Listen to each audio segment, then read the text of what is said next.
आज प्रेमचंद की कालजयी कहानी ठाकुर का कुआं से सलैया साहित्य संस्थान में आपका हार्दिक अभिनंदन है। जोखू ने लोटा मुंह से लगाया तो पानी में सख्त बदबू आई। गंगी से बोला, यह कैसा पानी है? मारे बास के पिया नहीं जाता, गला सूखा जा रहा है और तू सड़ा हुआ पानी पिलाए देती है।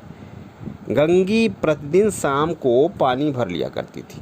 कुआं दूर था, बार बार जाना मुश्किल था।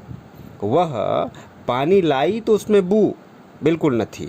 आज पानी में बदबू कैसी? लोटा नाक से लगाया तो सचमुच बदबू थी। जरूर कोई जानवर कुएं में गिरकर मर गया होगा, मगर दूसरा पानी आवे कहाँ से? ठाकुर के कुएं पर कौन चढ़ने देगा? दूर से लोग डांट बताएंगे, साहू का कुआं गांव में उस सिरे पर है, परंतु वहां भी कौन पानी भर देगा? चौथा कुआं गांव में है ही नहीं। जोखू कई दिन से बीमार है। कुछ देर तक तो प्यास रो के चुप पड़ा रहा, फिर बोला, अब तो हमारे प्यास के रहा नहीं जाता, ला थोड़ा पानी नाक बंद करके पी लूं। गंगी ने पानी न दिया। खराब पानी पीने से बीमारी बढ़ जाएगी, इतना जानती थी, परंतु यह न जानती थी कि पानी को उबाल देने से उसकी खराबी जाती रहती। बोली, यह पानी कैसे पियोगे? न जाने कौन जानवर मरा है कुएं में, मैं दूसरा पानी लाए देती हूँ। जोखू ने आश्चर्य से उसकी ओर देखा। दूसरा पानी कहाँ से लाएगी? ठाकुर और साहू के दो कुएं तो हैं, क्या एक लोटा पानी भी न भरने देंगे? हाथ पांव तुड़वाएगी और कुछ न होगा।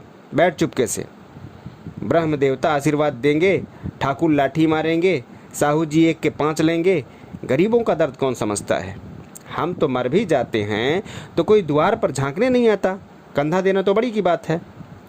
ऐसे लोग कुएं से पानी भरने देंगे? इन शब्दों में कड़वा सत्य था। गंगी क्या जवाब देती, किंतु उसने वह बदबूदार पानी पीने को न दिया। रात के 9 बजे थे। थके मांदे मजदूर तो सो चुके थे।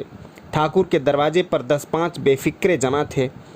मैदानी बहादुरी का तो अब जमाना रहा है न मौका। कानूनी बहादुरी की बातें हो रही थीं। कितनी होशियारी से ठाकुर ने थानेदार को एक खास मुकदमे में रिश्वत दे दी और साफ निकल गए। कितनी अक्लमंदी से एक मार्के के मुकदमे की नकल ले आए। नाजिर और मोहतमिम सभी कहते थे, नकल नहीं मिल सकती, कोई 50 मांगता, कोई 100। यहाँ बेपैसे कौड़ी नकल उड़ा दी। काम करने का ढंग चाहिए। इसी समय गंगी कुएं से पानी लेने पहुंची। कुप्पी की धुंधली रोशनी पर कुएं पर आ रही थी। गंगी जगत की आड़ में बैठी मौके का इंतजार करने लगी। इस कुएं का पानी सारा गांव पीता है, किसी के लिए रोक नहीं, सिर्फ ये बदनसीब नहीं भर सकते। गंगी का विद्रोही दिल रिवाजी पाबंदियों और मजबूरियों पर चोटें करने लगा। हम क्यों नीच हैं और यह लोग ऊंच क्यों? इसलिए कि ये लोग गले में तागा डाल लेते हैं। यहाँ तो जितने हैं एक से एक छंटे हैं। चोरी ये करें, जाल फरेब ये करें, झूठे मुकदमे ये करें। अब इस ठाकुर ने तो उस दिन बेचारे गडरिये की एक भेड़ चुरा ली थी और बाद में मारकर खा गया। इन्हीं पंडित जी के घर में तो 12 मास जुआ होता है। यही साहू जी तो घी में तेल मिलाकर बेचते हैं, काम करा लेते हैं, मजदूरी देते नानी मरती है। किस बात में हैं हमसे ऊंचे? हाँ, मुंह में हमसे ऊंचे हैं। हम गली गली चिल्लाते नहीं कि हम ऊंचे हैं, हम ऊंचे हैं। कभी गांव में आ जाती हूँ तो रस भरी आंखों से देखने लगते हैं, जैसे सबकी छाती पर सांप लौटने लगता है, परंतु घमंड यह कि हम ऊंचे हैं। कुएं पर किसी के आने की आहट हुई। गंगी की छाती धक धक करने लगी, कहीं देख ले तो गजब हो जाए। एक लात भी नीचे न पड़े। उसने घड़ा और रस्सी उठा ली और झुककर चलती हुई एक वृक्ष के अंधेरे साए में जा खड़ी हुई। कब इन लोगों को दया आती है किसी पर?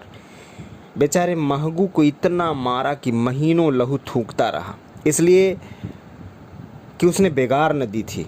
उस पर ये लोग ऊंचे बनते हैं। कुएं पर 2 स्त्रियां पानी भरने आई थीं। इनमें बातें हो रही थीं। खाना खाने चलें और हुक्म हुआ कि ताज़ा पानी भर लाओ, घड़े के लिए पैसे नहीं हैं। हम लोगों को आराम से बैठे देखकर जैसे मर्दों को जलन होती है। हाँ, यह तो न हुआ कि कलसिया उठाकर भर लाते, बस हुक्म चला दिया कि ताज़ा पानी लाओ जैसे हम लौंडिया ही हैं। लौंडिया नहीं तो और क्या हो तुम, रोटी कपड़ा नहीं पाती, 10-5 रुपए छीन झपट कर ले ही लेती हो, और लौंडिया कैसी होती हैं। मत लजाओ दीदी, छिन भर आराम करने को जी तरस रह जाता है। इतना काम किसी दूसरे के घर कर देती तो इससे कहीं आराम से रहती। ऊपर से वह एहसान मानता, यहाँ काम करते करते मर जाओ, पर किसी का मुंह सीधा नहीं होता। दोनों पानी भर करके चली गईं तो गंगी वृक्ष की छाया से निकली और कुएं के जगत के पास आई। बेफिक्र चले गए थे। ठाकुर भी दरवाज़ा बंद कर अंदर आंगन में सोने जा रहे थे।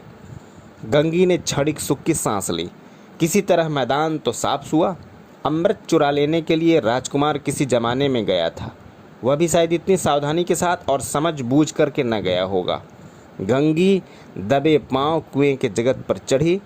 विजय का ऐसा अनुभव उसे पहली बार न हुआ था। उसने रस्सी का फंदा घड़े में डाला था। बाएं दाएं चौकन्नी दृष्टि से देखा, जैसे कोई सिपाही रात को शत्रु के किले में सुराख कर रहा हो। अगर इस समय वह पकड़ ली गई तो फिर उसके लिए माफ़ी या रियायत की रत्ती भर उम्मीद नहीं। अंत में देवताओं को याद करके उसने कलेजा मजबूत किया और घड़ा कुएं में डाल दिया। घड़े ने पानी में गोता लगाया, बहुत ही आहिस्ता, जरा भी आवाज़ न हुई। गंगी ने 2-4 हाथ जल्दी जल्दी मारे। घड़ा कुएं के मुंह तक आ पहुंचा।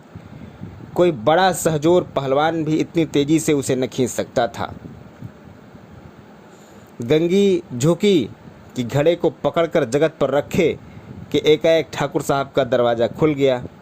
शेर का मुंह इससे अधिक भयानक न होगा। गंगी के हाथ से रस्सी छूट गई। रस्सी के साथ घड़ा धड़ाम से पानी में गिरा और कई क्षण तक पानी में हलकोरों की आवाज़ सुनाई देती रही। ठाकुर, कौन है, कौन है, पुकारते हुए कुएं की तरफ आ रहे थे और गंगी जगत से कूदकर भागी जा रही थी। घर पहुंचकर देखा कि जोखू लोटा मुंह से लगाए वही मैला गंदा पानी पी रहा है। जय हिंद, वंदे मातरम।